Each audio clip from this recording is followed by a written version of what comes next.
Wala akong masyadong litrato noong aking kabataan.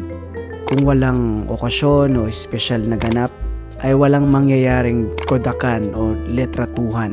Ang ilan sa aking mga litrato ay mula sa mga kamera ng kapitbahay. Gaya nito. Ito raw ang unang beses kong sumakay ng bisikleta.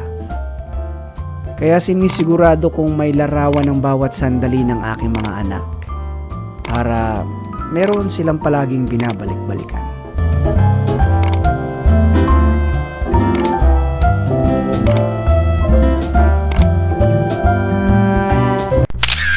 Ganito rin ako magsulat.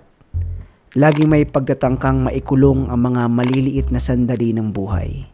Hindi lang din ng sarili, kundi pati ang mga buhay na nadadaanan. Gaya ng kapayapaan sa tabi ng ilog. Ang pagliliwaliw sa ilalim ng araw.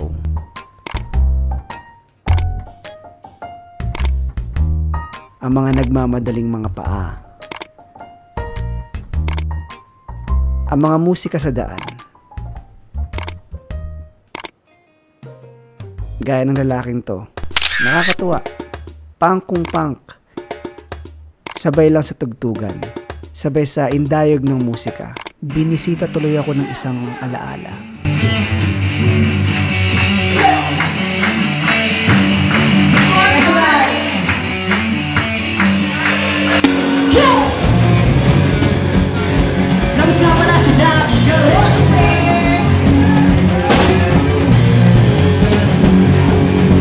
Kung hindi siguro ako naging matakaw sa camera o naging mahiyain ay wala ako ngayong binabalik-balikan.